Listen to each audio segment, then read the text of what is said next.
mapagpalang araw mga kahabi. Babalik tayong ulit after 12 days na wala tayong upload. Dahil sobrang dami nating ginagawa at peak season kasi ang December. At the same time, dumami tayong mga alaga natin. Meron pa tayong giant cage na kailangan i-maintain, maglinisan, at yung mga ibon ay alagaan. Kaya medyo nababawasan tayo ng free time, no? Halos wala na tayong free time. So ngayon mga kahabi, meron tayong i-harvest ulit ng mga natira dito sa ating ibunan. Yung mga African lovebirds na hindi natin nakuha last time, ay kukunin natin yung mga nakatira. Then, after nitong harvest na to, papakita ko muna sa inyo yung mga harvest natin ngayon. The following video na i-upload natin, i-compare naman natin yung tungkol sa dilute opaline sa non-dilute na opaline, yung mga normal opaline. Okay? So, silipin natin kung ano-anong mga harvest pa yung meron tayo dito na magagamit natin pa sa susunod na vlog at ma-compare naman natin yung dalawang uri ng opaline, yung opaline saka normal saka opaline dilute. So, pasok tayo sa ibunan, kunin pa natin yung ibang for harvest natin this month of December kasama nung unang batch na na-harvest na natin nauna na-upload na rin natin dito sa ating channel.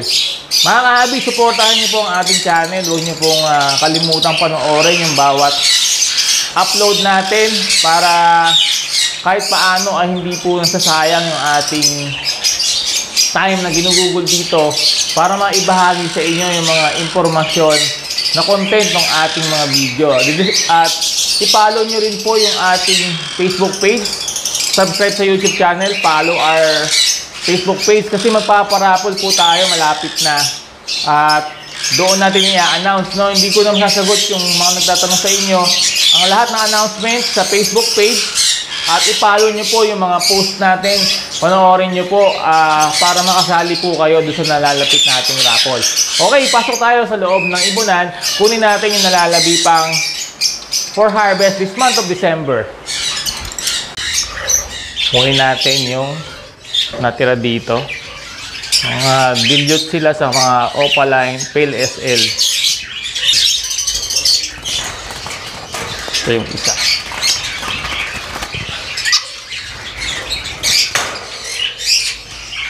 Parblo opaline dilute. Yan. Parblo opa dilute. Lagyan natin.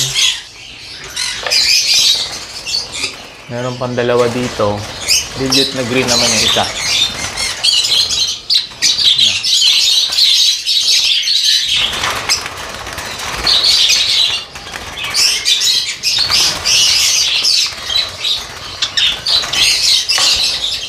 Okay, ito split dilute na clear pied.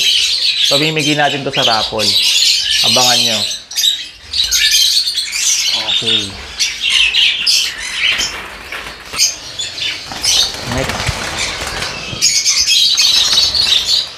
Ito maganda.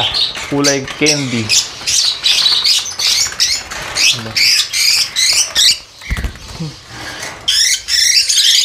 Nakawala. Buti.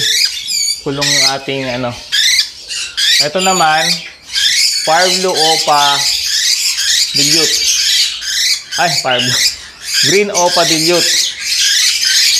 Green opa dilute.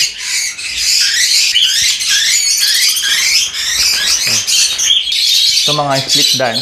Kukunin na rin natin.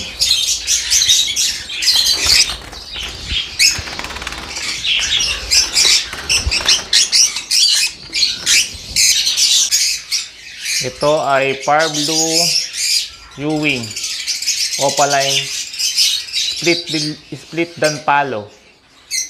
Masanin tayo sa dito. Hindi natin lagay. Next natin, green opa pale SL.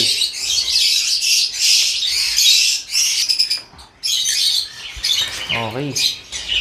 Next, hindi ko na pinakita yung panghuli, nahihirapan ako. Ito yung Bio Opa Pale SL.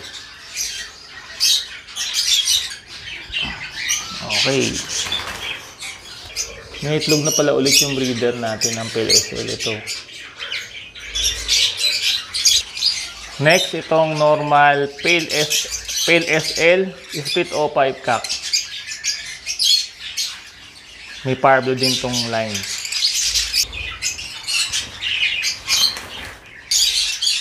Then, isa pang green Pale SL din. Split O5 cock. Kargado rin ang parblue to.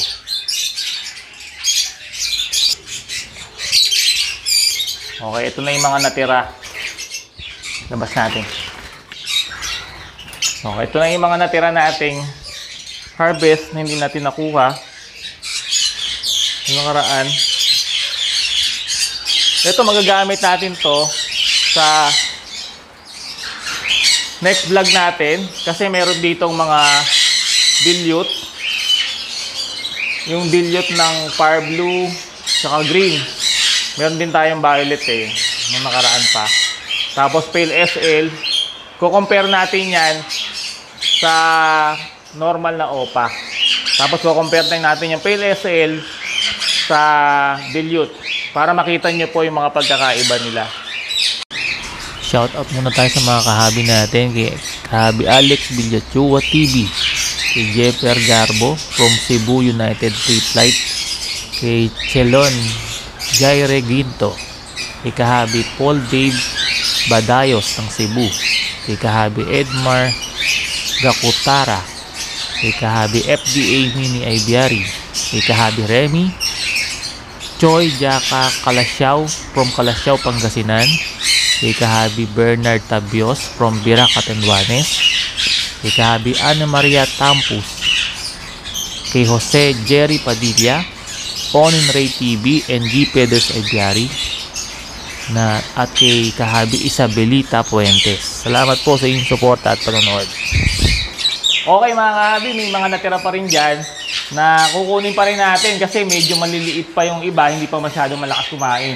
Sa pag-harvest po kasi dapat malakas na kumain yung ibon, no? Pag salatin nyo po yung katawan, maganda ang katawan, at kumpleto na yung tubo ng balahibo, at kumakain na po sila, o obserbahan nyo bago nyo kukunin. Yung iba, iniwanan pa natin, siguro meron pang 4 na piraso na inakay dyan na hindi pa natin sinama dito. So kabuuan, napakarami po nung harvest natin na December. Pag inad natin to dun sa previous na pinakita ko sa inyo. Okay mga kahabi, sana naibigan nyo tong harvest natin. Sa susunod po, abangan nyo yung comparison natin sa dilute opaline saka sa normal opaline at sa Pale SL faded opaline saka sa opaline normal. Meron tayong tatlong mga kulay, no? Blue, green, at saka parblue. Iko-compare po natin yan para makita nyo po. At makita nyo yung difference. Ma-feed ko kayo ng information para dun sa mga gusto magparami ng ganitong mutation ng ibon or gusto mag-acquire, ay meron po kayong makuhang mga guide. Okay, salamat po sa inyong support at panonood. God bless po. Lahat.